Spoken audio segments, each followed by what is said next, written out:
Iniciando a gravação. Bem, voltando então com a continuidade dos itens da pauta da reunião do dia 17 de junho de 2020, iniciada às 9 horas, chamar o item 61 da pauta, o conselheiro Paulo Henrique, é o relator. Nesse caso aqui a gente tem uma sustentação oral também a ser apresentada após o relatório. Então, vamos ao relatório do conselheiro Paulo. Esse caso aqui guarda alguma semelhança com o caso anterior, tá? Nós temos umas notas distintivas aqui. Então, é um pagamento também de IRPJ do último trimestre do ano calendário 2005.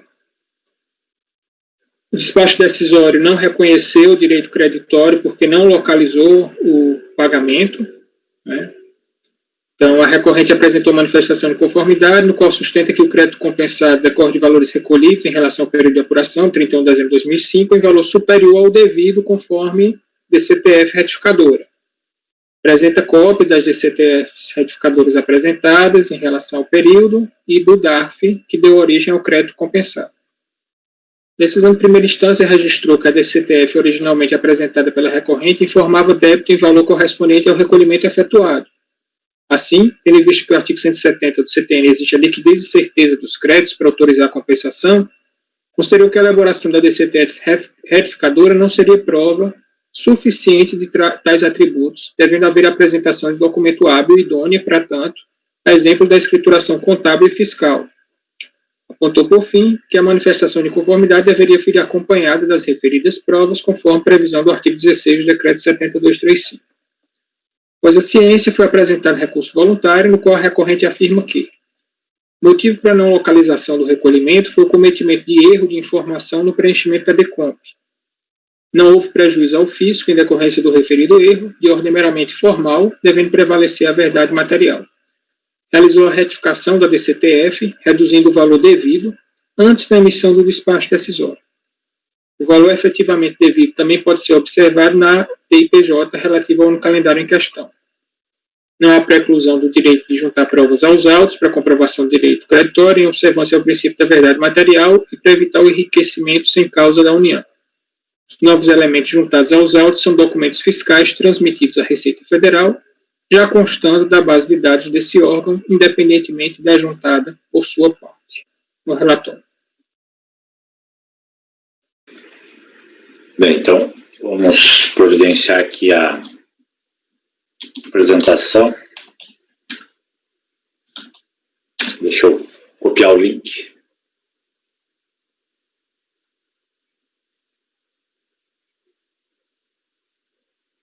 Presidente, o contribuinte manda o link para a secretaria e ela te encaminha, é isso?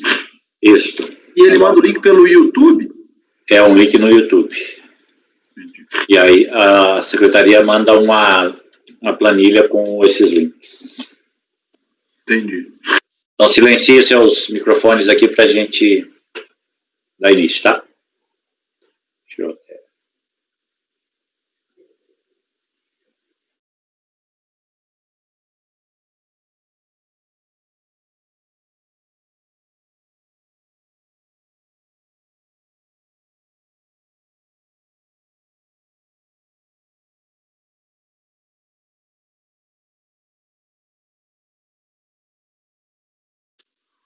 Não está funcionando.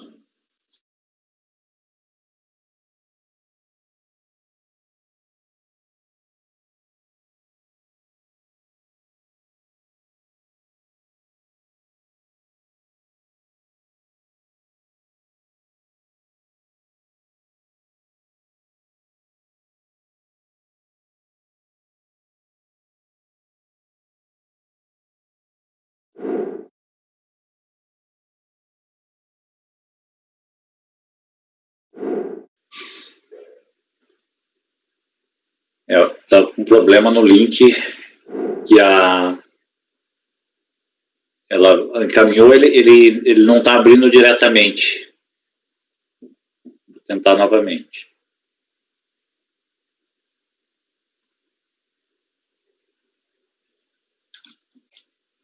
Paulo, você tem o link aí também, né? Você quer tentar? Deixa eu tentar de novo, senão você... Eu estou tentando aqui também. A Tainá pediu para falar, presidente. Sim, Tainá. Doutor Matheusinho, a gente pode dar um intervalo? Só para a gente ver se a gente consegue jogar esse link no YouTube. Eu consegui abrir aqui. Conseguiu? Mas você conseguiu, o problema é que ele está pedindo para...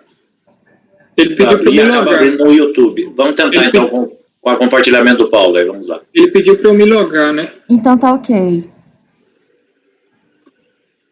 Mas você tem que jogar para o compartilhamento de tela ali nos 3 pontinhos, Paulo. Compartilhar um vídeo do YouTube.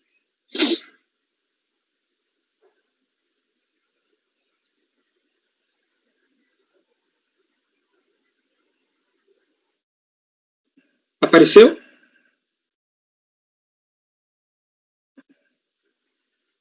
Só não está reproduzindo.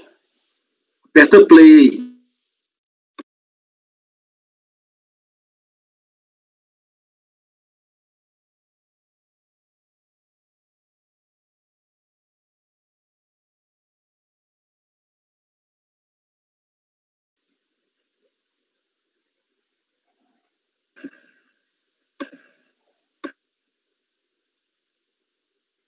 Tá sem som, Paulo. Remove e coloca de novo, Paulo. Vou tentar aqui novamente. Tá.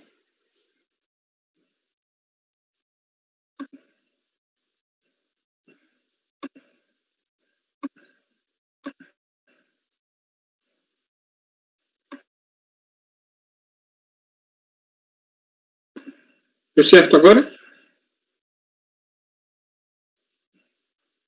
Tá sem som. Tá sem som.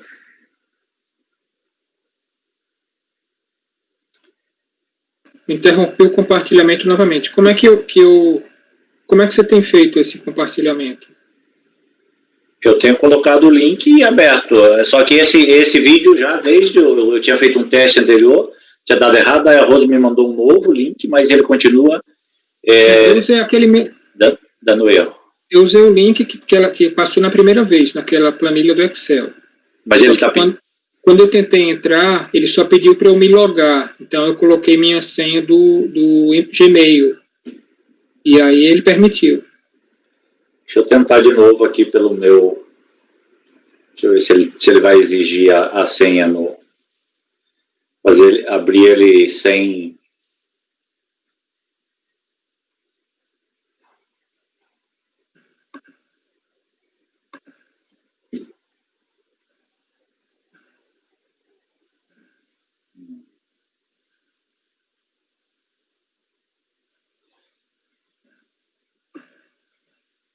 Tentar de novo aqui, vamos lá.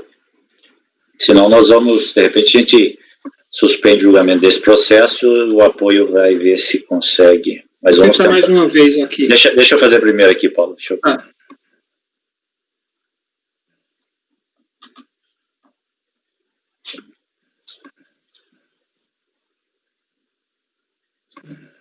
Vocês estão vendo a tela de vídeo disponível, né? Aham.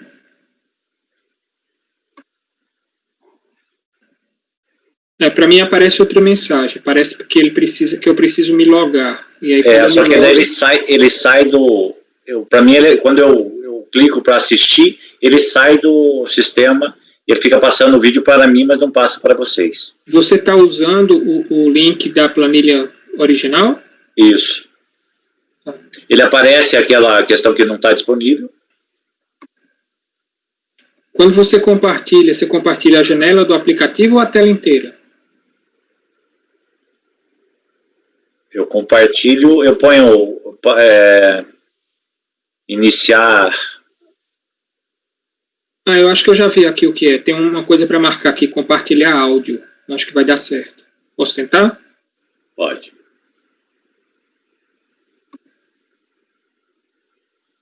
Feche seus áudios, tá? Porque quando abrir... Senhor presidente, senhores conselheiros, senhora conselheira, eu vou tecer alguns breves comentários a respeito dos itens 61 e 62 da pauta. Sim. Já de início, eu gostaria de reforçar A ideia é de que o resultado do item 61 servirá de paradigma para o item 62. Então, os dados, datas e valores que eu menciono neste PowerPoint dizem respeito ao item 61. Até porque o conjunto fático probatório dos dois casos é idêntico. Muito bem. Basicamente, a recorrente transmitiu uma declaração de compensação com o intuito de compensar crédito decorrente de pagamento ao maior de CSL do período de dezembro de 2005 com estimativa mensal de CSL de janeiro de 2006. O despacho decisório rejeitou esse pedido sob a alegação de que o DARF informado não foi encontrado nos sistemas da Receita Federal. E aqui é importante deixar claro que 2 erros ocorreram. Um de preenchimento, por parte da recorrente, e outro da DRJ, que não soube analisar todas as DCTFs retificadoras apresentadas. Já vou chegar nesse ponto. Em relação ao erro de preenchimento, os senhores podem ver que na DECOMP, a recorrente informou no campo DARF, CSL, exatamente o valor do seu crédito, tá? Em vez de informar o valor do DARF recolhido. Isso fica muito claro, porque se os senhores compararem o campo DARF, que eu mostrei no slide anterior, com os valores informados no campo crédito, dá para perceber que o valor é idêntico. Os 39 mil do campo DARF são idênticos aos 39 mil informados no campo crédito. Então, aí fica evidente o erro de preenchimento, porque no fim das contas a recorrente informou o pagamento a maior o valor do crédito pleiteado em vez do montante pago por DARF, os 210 mil. Um segundo erro cometido no caso é o da DRJ. A DRJ, ela reconhece que há mais de uma DCTF retificadora. No trechinho que eu destaquei aqui no slide fica bem claro que ela sabe que há mais de uma DCTF, só que ela faz menção a uma DCTF entregue em fevereiro de 2010. E aí a conclusão é de que, como essa DCTF foi entregue após o despacho decisório, não seria possível aceitá-la.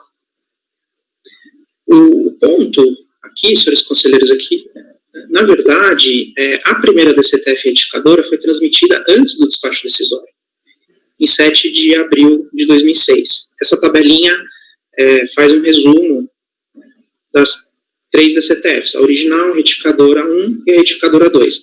A retificadora 1, que já informou a redução do débito de CSL, foi transmitida em 7 de abril de 2006, como eu comentei. Então, na prática, a DRJ ter se baseado na DCTF de 2010 configura um erro de interpretação das provas, porque a DCTF retificadora, embora tenha sido, DCTF retificadora 2, embora tenha sido transmitida em fevereiro de 2010, não alterou o valor de CSL. E a corroborar o exposto,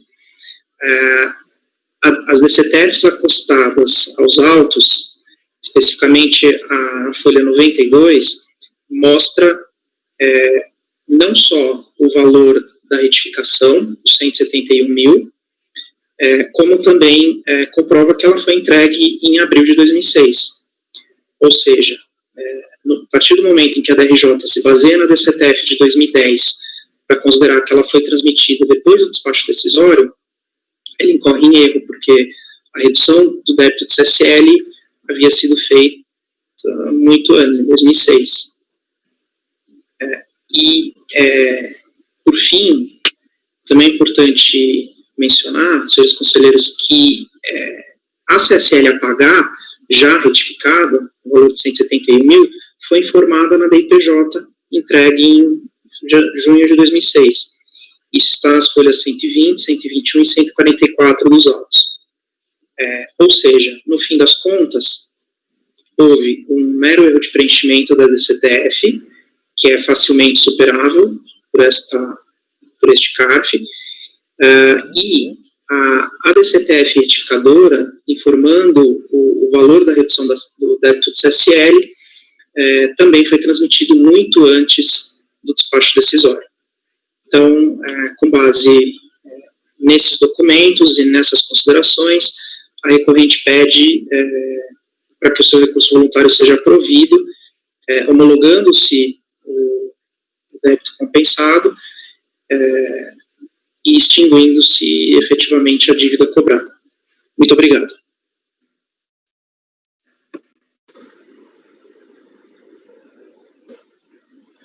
Bem, então, feita a sustentação oral, finalmente deu certo. Podemos ir ao voto, conselheiro Paulo.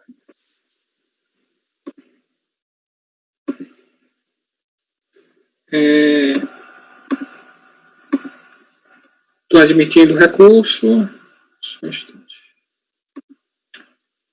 Primeiro eu faço a análise acerca da questão das provas que foram apresentadas, né, e aí para os outros conselheiros já conhecem a minha posição, mas só para o conselheiro Cléucio, minha posição é semelhante à do que o Gustavo externou ontem, Cléucio. Eu acho que o artigo 16, né, do decreto 7235 tem de ser observado, né, a liberdade do contribuinte não é ampla para apresentar as provas em qualquer momento, mas entendo que nesse caso, por exemplo, aqui, em que ele está se contrapondo a algum argumento que foi trazido na decisão de primeira instância, essas provas devem ser acolhidas, né, dentro desse processo de discussão dos autos, certo? Em relação ao mérito.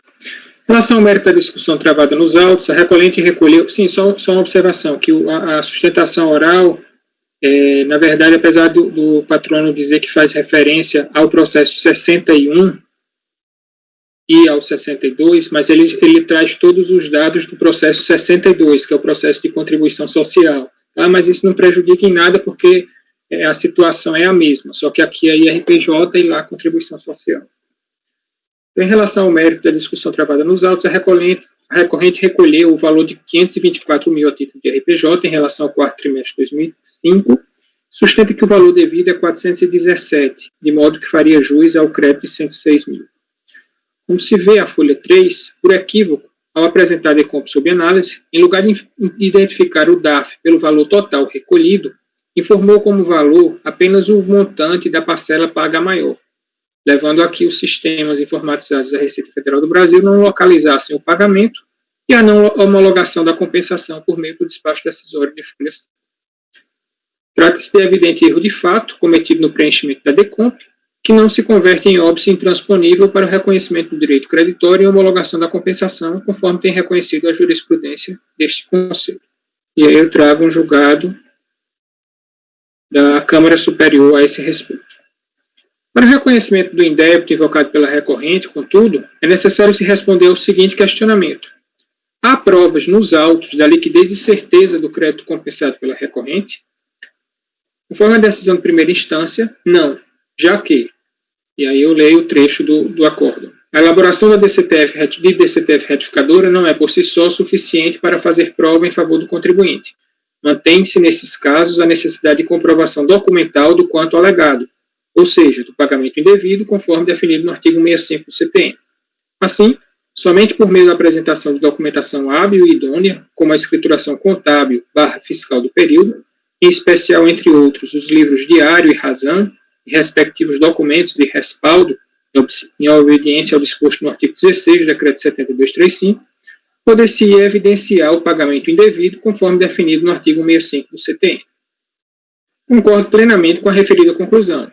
É imprescindível que a recorrente apresente os elementos hábeis e idôneos a comprovar que o montante do IRPJ devido em relação ao quarto trimestre de 2005 é 417 mil, e não 524 mil, como confessou originalmente em DCTF e recolheu em 31 de janeiro de 2006. A recorrente com recurso voluntário apresentou um novo elemento de prova em seu favor, a DIPJ relativa ao ano calendário de 2005, que, assim como a primeira DCTF retificadora, apresentada antes do despacho decisório, corrobora a sua alegação. Contudo, insistiu na conduta de não apresentar as escriturações contábil e fiscal e os documentos hábeis idôneos que a suportam, de modo a comprovar indubitavelmente o crédito pleiteado. A relutância é inexcusável. Ora, é ônus da recorrente a apresentação dos elementos de prova capazes de comprovar as suas alegações. Se esta permanece omissa na apresentação do acervo probatório que lhe foi demandado, não pode a autoridade julgadora lhe substituir em tal esforço, nem ainda se valer de diligência para tal finalidade. O certo é que, apesar de haver apresentado alguns elementos iniciais de prova, a recorrente não comprova a liquidez e certeza do direito creditório que buscava compensar, conforme exigido pelo artigo 170 do CTN.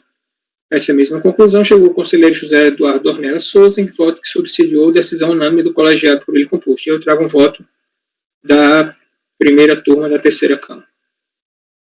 Por todo exposto, voto no sentido de negar provimento ao recurso voluntário. Uma questão aqui é que, assim, é parecido com aquele caso que nós julgamos anteriormente, só que aqui a DRJ disse a ele, instou a ele apresentar a documentação contábil e fiscal, e ele insistiu em não apresentar. Agora, o valor que ele pleiteia é o que ele confessa, pelo menos na DIPJ originalmente, é o que ele apura. Em favor dele tem a diferença em relação ao que estava na DIPJ, informado na DIPJ. A DCTF é diferente da DIPJ, a DCTF original é diferente, depois ele retifica a DCTF e iguala ao valor da DIPJ. E aí o que a DRJ falou, beleza, você retificou, mas me mostra as provas que o valor devido é efetivamente esse valor que está na DCTF. Né? A DRJ fala desse ponto. Sim. Ela só faz aquele equívoco, né, que ele falou em relação a dizer que a DCTF foi apresentada após o despacho decisório, mas, na verdade, antes do despacho decisório, ele já havia apresentado uma primeira DCTF. Né? Mas ela trata da prova. Ela pede, o trecho que eu li ali é a transcrição da decisão do RJ, né? Ela pede que ele apresente documentação contábil e fiscal e os documentos que mostrem qual era o valor efetivamente devido no período. Entendi. Flávio. Ô, Paulo, só uma dúvida, esse precedente que você citou do Dornelas, ele é do mesmo contribuinte ou só trouxe para fins de argumentação mesmo? Só para entender se isso já é uma coisa... Não, só a fim de argumentação. Algum questionamento a mais? Podemos escolher votos? Então, o relator está negando provimento pela falta de apresentação da alegação por via das provas que já foram reclamadas na decisão de primeiro grau. Gustavo. Presidente, eu divirjo. Primeiro que aqui, até mais que o outro caso, você tem uma DCTF retificadora. Mais uma vez, você tem uma nulidade por inovação. Mas mais grave, a DCTF é anterior ao despacho. Essa questão a gente já decidiu em outros casos. Quando a DCTF anterior ao despacho não se aplica o parecer coercitivo 2, o que se tem aqui é uma confissão de dívida já definitiva, já estável, né? Então haveria, quando menos, que se retornar o processo à unidade de origem para que ela analisasse o direito creditório à luz dessa DCTF transmitida antes do despacho decisório. E nesse caso aqui, realmente eu divirjo eu não tenho como solucionar para dar provimento, mas eu divirjo para declarar a nulidade do acordo e determinar a devolução dos autos à unidade de origem. Por que a nulidade? Inovação. Tá, mas e por que você não... Baseado na DCTF retificadora, eu não tinha essa informação, que a retificadora também foi antes do despacho decisório. Ela... A primeira retificadora, né? Só mas a primeira equipara ao valor que ele está pleiteando. Sim. Eu não entendi até porque não houve homologação, é uma falha de sistema, porque em tese a retificadora ela substitui a outra e o próprio sistema, não sei se foi feito... É que ele errou o DAF. Não, o erro é no DAF, mas o sistema, em regra, ele homologaria, se não tivesse esse erro de DAF. Eu acho que a gente está exigindo mais dele do que... Se não tivesse o erro no DAF, o sistema homologaria. Uma vez que não foi homologado... Mas nós estamos dando um tratamento distinto. Uma vez que não foi homologado eletronicamente, a análise é manual, né? Presidente, posso falar? Quem está, Flávio? Não, eu também não tinha essa informação, sabe? Eu não tinha tentado aqui. Mas a gente já deparou com esses casos. Parece, inclusive, acho que você uma vez comentou isso, presidente, em sessão, que há um erro no sistema, que ele não pega a DCTF retificadora quando ele faz o cruzamento de dados, ele faz com a DCTF original. Vários contribuintes estão sofrendo com essa situação. É isso, assim, ele retificou a DCTF e quando da análise, ou seja, quando a emissão do despacho decisório, ele buscou as informações da DCTF originária em detrimento da retificadora? Eu fiquei agora por mas parece que, pela informação do Paulo, ele errou no DAF também. O DAF estava errado. Mas no cruzamento ele considera a retificadora? É para considerar, né? Eventualmente, a gente já pegou algum processo aqui que, eventualmente, por alguma razão desconhecida, não foi considerada, mas o normal é considerar. Nesse caso aqui, na verdade, ele foi indeferido porque o DAF não foi localizado. E o despacho é eletrônico? Despacho eletrônico. Ok. Gustavo, você ia ponderar mais alguma coisa? Eu estou, assim, só não entendi, porque me parece essa nulidade da DRJ, de considerar a DCTF retificadora, ela estaria esperando pela própria análise documental, vamos dizer assim, né? Pelo exame que seria documental, mas me parece que tem um fato precedente que existindo o problema do indeferimento dele não está vinculado ao que ele confessou, está vinculado a um erro no DARF. O erro do DARF está comprovado. Se o erro do DARF está comprovado, me parece que ele tem direito. Seria exigir mais dele do que de outro contribuinte, né? Em situação equivalente. Se fosse tratado eletronicamente, não foi, né?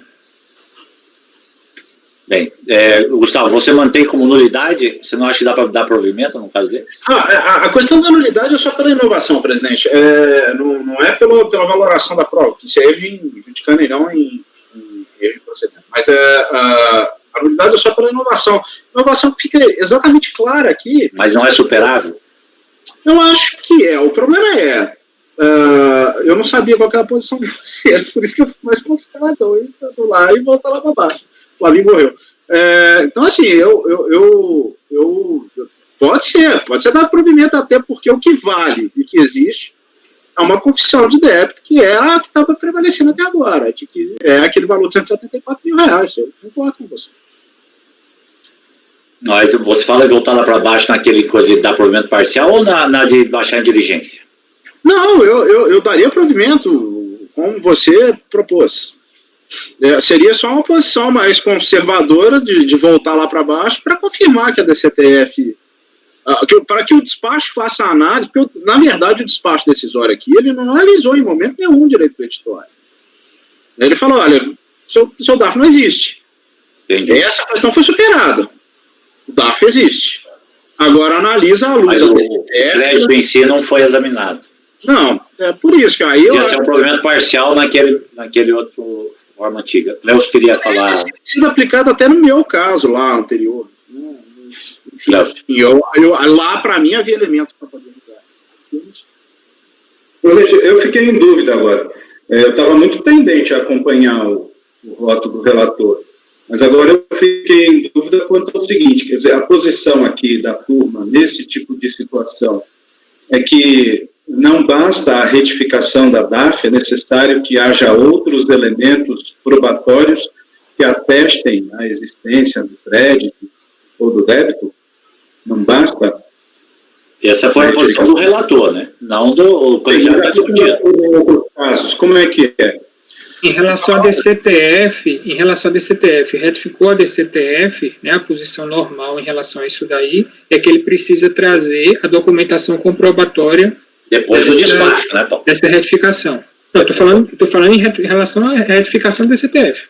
Depois do despacho. Para mim, independe. Na DECOMP, não. Na DECOMP, não. Independe. Nós nunca, tanto que o sistema ele varreria e deveria homologar. Se fosse eletronicamente, sim, mas se eu estou analisando o crédito e ele está dizendo, olha, eu não devo mais 200, eu devo 100, então mostra que você deve 100. Só um pouquinho, Gustavo. Mauritânia tinha pedido. Ô, presidente, não seria o caso de dar provimento parcial para voltar para a unidade de origem e apreciar isso daí? É uma das hipóteses cogitadas aí, até pelo Gustavo. Essa hipótese, sim, que a Maritana sugeriu, aquela que a gente discutiu, poderia ser um caso. Cleócio, o negócio é o seguinte, você tem um parecer corrigido número 2, que fala que a retificação posterior ao despacho decisório é admissível desde que se traga provas. Tá? Essa posição vem sendo aplicada até invocante a própria solução, o parecer, enfim, whatever. Agora, aqui, o que nós estamos sustentando é, olha, você tem uma DCTF retificadora transmitida no despacho.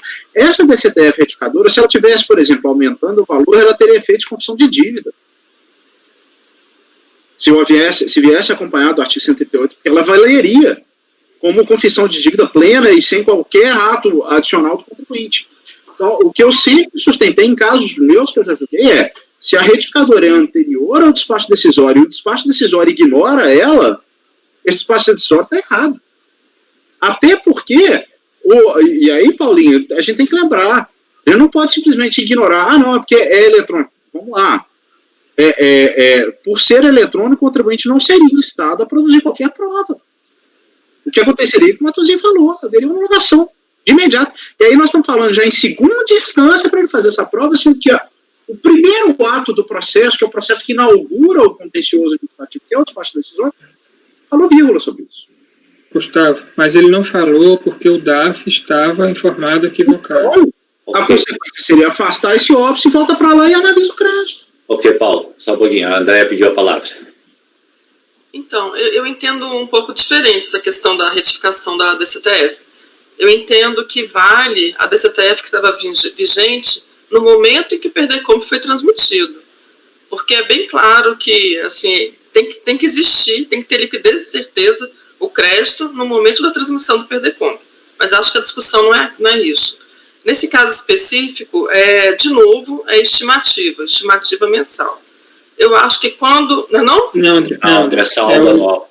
É o trimestre. O saldo de ajuda. Ok. Não, então não. Trimestre de 2005. Não vou mais fazer o meu comentário. Eu estava construindo meu raciocínio, entendendo que era estimativa mensal. Ok. Eu estou tendente a, nesse caso aqui, como a solução é uma só, ou existe esse crédito ou não existe esse crédito. Né? Ele não é condicional. Eu estou tendente a, nesse caso, achar desnecessário uma diligência e entrar naquela linha do provimento parcial, até porque a premissa, afastou a premissa, a inexistência do TARF, e não foi analisado o crédito. Então, não sei se Gustavo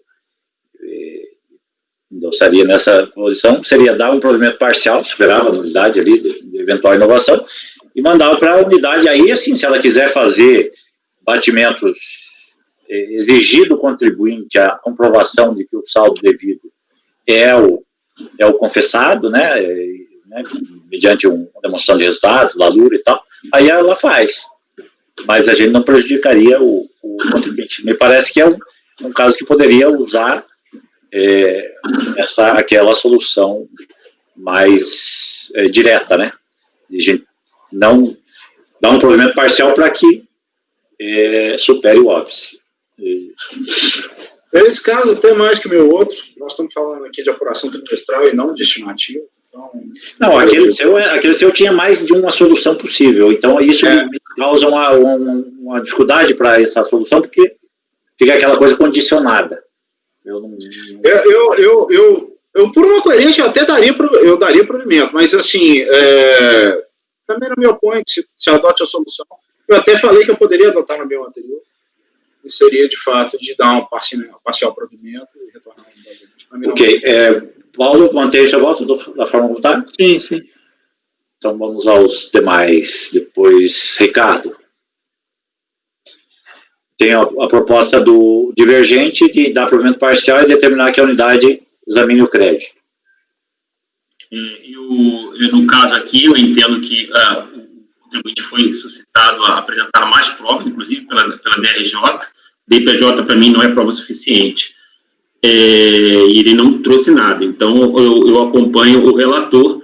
Agora, com relação à proposta de provimento parcial, só uma observação. O caso é idêntico ao anterior que vocês sugeriram de diligência. Não é. O despacho decisório vai na mesma linha, não encontramos o DARF. Mas, não é porque a situação do débito... Só, Ricardo, só esclarecendo, naquela situação do débito era outra. A própria indefinição do débito, não, do crédito. Não sabia nem qual crédito que ele estava pleiteando. Ele pleitava uma coisa, mas podia ser outra. Então, há uma indefinição clara do crédito. Nesse caso aqui, não, é claro, ele pediu uma diferença do valor do débito apurado no final do período. Mas tudo bem, então você acompanha o relator. Flávio. Presidente, eu acompanho a divergência. Cláudio. Presidente, eu estava realmente... é a primeira André, mas acho que agora posso continuar? Pode falar, tudo bem. Estava muito tendente a acompanhar o relator, mas diante dos comentários que foram feitos, até com base, pelo que eu estou percebendo do entendimento da turma, me parece que a divergência é mais razoável, de dar provimento parcial e retornar para se fazer as complementações devidas. Então, eu acompanho a divergência. André? Eu acompanho o relator em função da natureza do crédito. Eu acho que não ficou demonstrado, não. Ele deveria ter trazido as provas. Mauritânia? Divergência, presidente. Eu também vou acompanhar a divergência. Aí foi por maioria, né? Maioria. Para dar provimento parcial e para esperar o óbito aí da inexistência do pagamento e determinar o retorno à unidade de origem para que seja analisado o direito creditório pleiteado. Gustavo, posso te designar? Fica designado, então, o conselheiro Gustavo como o redator do voto vencedor. E este processo, como ele era um paradigma, né, se aplica igualmente ao 62. Ok? Então, vencidos Paulo, André e Ricardo, né? Vencidos Paulo, André e Ricardo. Exato. Próximo item do Marozzi, item 63, Heller Mentiton. Também é um processo singular e terá sustentação oral. Não, não é nesse, não. Ele teve no outro. Esse aqui é só o voto. Pode ir ao voto, Ricardo, por favor. Só uma pergunta, você disse que tem outro do Hellermann? Não. Nessa reunião, não. Aliás, o que tinha já foi votado, acho que a gente já concluiu nas... E teve sustentação nela, não? No anterior. Não, mas então não está anotado na pauta anotada, mas ele tem sustentação sim, eu tinha visto esse nome. Vai ter sustentação oral. Eu tive dois processos nessa empresa. Um foi da reunião anterior, que foi em fevereiro, e eu acho que não faz isso. Foi bom você falar, porque eu conferi na planilha, ele tem sustentação sim. Ok, vamos lá. Pode ir ao relatório, Ricardo.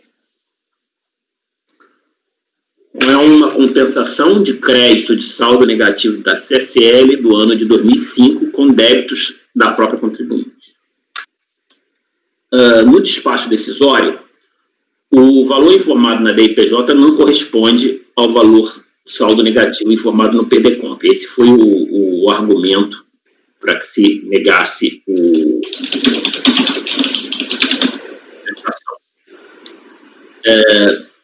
o PDComp foi informado um saldo de 76 mil aproximadamente e o saldo que estava lá na DIPJ era de 229. Essa foi a informação contida no despacho decisório. Na manifestação de conformidade, o contribuinte alega que transmitiu o PDComp, pois havia apurado saldo negativo de CSL no valor de 76. Foi modificada pela Receita para evitar o ajuste da base de cálculo da CSL, porquanto havia diferenças entre as informações presentes na DIPJ, DCTF e PDComp apresentadas. Em consequência dessa notificação, ela apresentou uma DIPJ retificadora apurando um novo saldo negativo, que foi até um montante de 229 mil. Considerando todas as compensações acima descritas, até 13 de março de 2008, a requerente havia solicitado efetivamente compensações no valor total de 264 mil. Então, aqui nessa parte toda que eu não destaquei, ela menciona que foram feitas outras compensações, né, envolvendo o mesmo crédito, confrontando as compensações realizadas pela requerente com o valor total do saldo negativo efetivamente apurado no período devidamente atualizado, verifica-se claramente que as compensações realizadas não superam o valor do crédito atualizado por meio da taxa Selic. Ricardo, essas outras compensações estão aqui nesse processo ou não? Não lembro, Paulo. Tem que investigar, se você quiser. É uma família, é saldo negativo. É aquele caso de que tem várias. Uma família, saldo negativo. Reitera que apresentou 2 pedidos de restituição nos valores de 76 e de 152, que somados correspondem, então, aos 229 a ser restituído. Em suas palavras, importa ressaltar que não há qualquer vedação na legislação tributária vigente que impeça o contribuinte de efetuar mais de um pedido de restituição coadunado com o limite do seu crédito. Bom, basicamente foi isso que foi informado na manifestação de conformidade. A DRJ proferiu uma decisão basicamente sustentando que a análise do despacho decisório, da análise, depreende-se que o presente processo tem por objeto os PERDECOMP abaixo relacionados. Então, reproduz aqui o quadro da DRJ, informando quais são os pedidos de compensação que estão englobados no crédito. Do demonstrativo acima, depreende-se que a contribuinte pretende que a restituição do montante de 229 mil, acumulada com a compensação de débitos, pretende essa restituição, né, do montante de 229 mil, acumulada com uma compensação de débitos declarados em valores originais, que chegaria a 257 mil. A contribuinte fez uma grande confusão no preenchimento dos PERDECOMPs, informando saldos negativos divergentes entre si. Destaque-se que a interessada foi regularmente intimada por 3 vezes a retificar os documentos apresentados, seja a DPJ, DCTF, PERDECOMP, de modo a torná-los coerentes e com saldos negativos de CSL coincidentes entre si. No entanto, no relato efetuado, apresentou diversos PERDECOMPs retificadoras, todos eles com saldos negativos de CSL diferentes, e concluiu-se que a empresa não soube interpretar corretamente as instruções de preenchimento do programa de apresentação do PERDECOMP, além de possivelmente ter se confundido com os diferentes saldos negativos apurados em sua DPJ original e retificadora. Em vista dos princípios da instrumentabilidade do processo, da economia processual, da verdade material, do contraditório e da ampla defesa assegurada pelo ordenamento jurídico vigente, é entendimento deste relator, no caso da DRJ, que as divergências entre os saldos negativos indicados na DPJ e no PERDECOMP, bem como as diferenças observadas entre a DCTF e a DPJ retificadora, podem ser supridos por esta instância administrativa de forma a tornar possível a apreciação do direito creditório utilizado para a compensação dos débitos declarados e da restituição pretendida. A partir dos dados presentes nas DCTF, em conjunto com as informações dos sistemas informatizados, é possível elaborar o seguinte demonstrativo. Aí fez esse demonstrativo aqui, referente aos meses daquele mesmo ano calendário. Constata-se que a contribuinte efetuou recolhimentos no total de R$512 mil, sendo que as importâncias de 41, 40, 34 e 22, referentes aos recolhimentos de janeiro, fevereiro, maio e junho, respectivamente, não se encontram vinculados aos débitos declarados, tendo em conta que as importâncias recolhidas superam tais débitos. No entanto, ao efetuar a apuração da CSL devida no encerramento anual, a interessada informou a importância de 512.909, ele mesmo falou lá de cima, corresponde ao total dos recolhimentos realizados. A pretensão da interessada não pode ser aceita tendo em conta que os débitos informados na DPJ devem guardar coerência necessária e refletir as efetivas bases de cálculo dos tributos e contribuições devidos pelo sujeito passivo. Diante da ausência de esclarecimentos ou quaisquer meios de prova apresentados que pudessem comprovar que as estimativas mensais apuradas durante o ano de 2005 corresponderam aos 512.909 e não aos valores informados nas fichas respectivas ou nas DCTF apresentadas, não há como aceitar tal montante como dedução no encerramento do período de apuração. Assim, no encerramento anual, aproveita-se o total de estimativa declarado em DCTF, que foi 373 mil, o qual, inclusive, mostra superior às apuradas em DIPJ retificadora, 309, e, portanto, mais benéfica ao contribuinte. Em consequência, tem-se um saldo negativo CSL para o ano de 2005 de R$ 90.008 reais, conforme demonstrativo que ele coloca aqui embaixo. E reconhece, então, o direito creditório desses R$ 90.008 reais a serem aproveitados na compensação de débitos declarados até o limite desse crédito. Então, ela superou aquela questão toda da grande confusão feita e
Ilustríssimos conselheiros, bom dia. Estou aqui para realizar a sustentação oral referente ao item 63 da pauta de julgamento, de relatoria do conselheiro Ricardo Marosi Gregório. Bom, cuidam os autos de recurso voluntário interposto pela Hellerman Titan em face de acórdão da DRJ, que deu parcial provimento à manifestação de inconformidade para reconhecer a existência de um crédito de R$ 90.008,80 de um total de R$ 229.364.000,79. Entre o valor apurado pela contribuinte e o valor apurado pelo fisco, há uma diferença de R$ 139.355,99. É esta diferença que ora está em julgamento.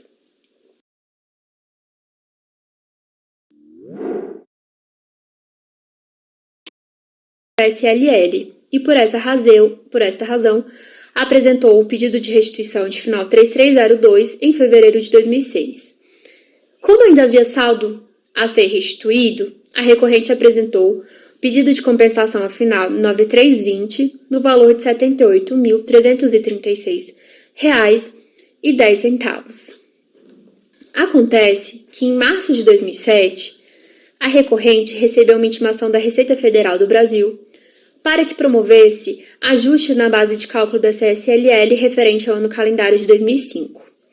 Isso porque foram constatadas inconsistência entre os valores declarados na DIPJ, na DCTF e em algumas perdecompes apresentadas pela contribuinte.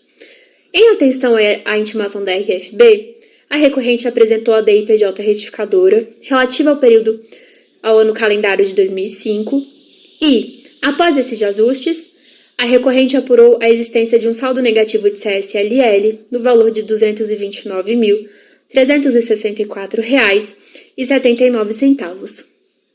Em seguida, foram apresentados vários pedidos de compensação e algumas retificadoras em seguida. Contudo, como demonstrado no recurso voluntário, eles não ultrapassaram o valor do crédito ora pretendido. Apesar disso, a DRJ entendeu pela existência parcial do crédito, expresso no valor de R$ 90.008,80. Isso porque haveria divergências no total declarado e o total recolhido nos meses de janeiro, fevereiro, maio e junho de 2005. A exemplo, para melhor elucidar o que ocorreu no caso, vamos utilizar o mês de janeiro de 2005. Para este mês, foi informado o valor de débito de CSLL de R$ 35.705,07. Contudo, no campo de informação de pagamento, a recorrente, apesar de ter informado corretamente o DARF a qual o débito estava vinculado, informou no campo valor pago do débito o valor da CSLL a ser paga no mês, quando deveria ter informado o valor que efetivamente foi pago, ou seja, o valor de R$ 77.506,74. Foi devidamente demonstrado nos autos que o valor de R$ 77.506,64 foi recolhido, como se verifica as folhas 615 dos autos. E foi exatamente isso o que ocorreu nos meses posteriores, isto é, em fevereiro, maio e junho de 2005. A recorrente reconheceu o valor pago do débito de CSLL a ser pago no mês e não o valor que foi efetivamente recolhido. Conforme se verifica as folhas 616, 618 e 619, os valores efetivamente recolhidos foram maiores do que aqueles declarados na DCTF. O que ocorreu foi um mero equívoco no preenchimento de uma declaração. Sendo assim, a contribuinte não pode ser prejudicada por mero equívoco no preenchimento de no cumprimento de uma obrigação acessória. Os valores efetivamente foram recolhidos a maiores, sendo totalmente necessária a restituição de tais valores. E é por esta razão que a contribuinte requer seja seu recurso voluntário provido em sua integralidade. Muito obrigada.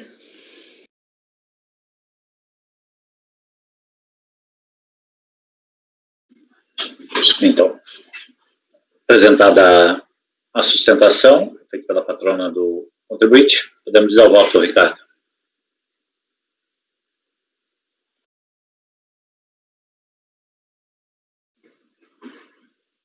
Vamos lá, né? Meu voto. Bom, é um recurso voluntário tempestivo e preenche os requisitos de admissibilidade. Como é possível extrair do que foi relatado? A questão se resume a deduzir ou não da CSL devida no período de apuração o excesso dos valores recolhidos por estimativa através de DARF nos meses de janeiro, fevereiro, maio e junho de 2005. Com efeito, se os montantes não alocados puderem ser admitidos no cálculo do ajuste, o crédito reivindicado pela recorrente será atingido. Basta ver os quadros demonstrativos já elaborados na enunciação. Ora, a própria autoridade julgadora reconhece que os pagamentos efetuados naqueles meses superaram os valores declarados. Chegou a afirmar que os respectivos recolhimentos estavam confirmados no sistema CIEF Oficial Pagamentos. A não aceitação desses valores no cômputo do saldo negativo se deu apenas porque a contribuinte teria informado os valores a menor nas fichas da DIPJ e da DCTF retificadoras. Contudo, as evidências são claras de que a empresa efetivamente recolheu valores de estimativa maior do que havia declarado para os meses de janeiro, fevereiro, maio e junho de 2005. Os extratos do sistema CIEF Oficial Pagamentos apontam os excessos recolhidos nesses meses, respectivamente, nesses valores 41.801, folhas 457, 40.021, folhas 458, 34.732, folhas 460 e 22.800 na folha 461. Se considerados esses valores, a estimativa a ser deduzida totaliza exatamente os 512.909 necessários para que o saldo negativo atinja o valor reivindicado pela recorrente, que são 229.364. A meu ver, o equívoco no preenchimento da DIPJ e da DCTF retificadoras não justifica a negativa quanto ao crédito pleiteado. O fato de a empresa ter feito toda a confusão relatada já havia sido superado pela própria instância COR, quando esta reconheceu a possibilidade de suprir as divergências e diferenças observadas em homenagem aos princípios da instrumentabilidade do processo, da economia processual, da verdade material, do contraditório e da ampla defesa. Destaque, não vejo motivos para não superar também a discrepância entre os valores declarados e os efetivamente recolhidos a título de estimativa naqueles 4 meses. Pelo exposto, oriento meu voto no sentido de dar provimento ao recurso voluntário para reconhecer o direito creditório dos 229.364,79 correspondentes ao saldo negativo da CSL do ano de 2005 e homologar as compensações declaradas até o limite desse crédito. O relator está dando provimento. Aqui parece que, dependendo da circunstância, o contribuinte podia ter solicitado, era até pagamento indevido de estimativas. Ele está sendo até, tá pedindo a menos, vamos dizer assim, ele poderia ter uma valoração maior do crédito, né? Podemos escolher os votos? Ou tem algum comentário prévio? Paulinho? Na prática, o que a gente vai estar fazendo, se der provimento ao recurso, é reconhecendo como saldo negativo o que era pagamento indevido, né? Porque ficou provado pela própria DRJ de que ele teria esses pagamentos indevidos no recolhimento da estimativa e ele vai estar sendo reconhecido como composição do saldo negativo. Então, eu acompanho o relator. Flávio? Relator, presidente. Deixa eu ver aqui de novo. Agora, Flávio. Com o relator, presidente. André? Com o relator. Cláudio? Também acompanho o relator, presidente. Mauritânia? Acompanho. Só complementar também, vou acompanhar. Aqui a gente nem poderia... a gente ia dar mais do que ele pediu, né? Se desse como estimativa, vamos dizer. Que seria... Talvez até ele tivesse direito a solicitar como estimativa. Também acompanho o relator. Então, por unanimidade de votos, dar provimento ao recurso voluntário neste processo número 63. Já são 12 horas e 14 minutos. Acho que a gente pode interromper, né? Presidente, acho que o próximo é meu, porque ainda faltam muitos processos da pauta da manhã, né, pelo que eu estava olhando aqui.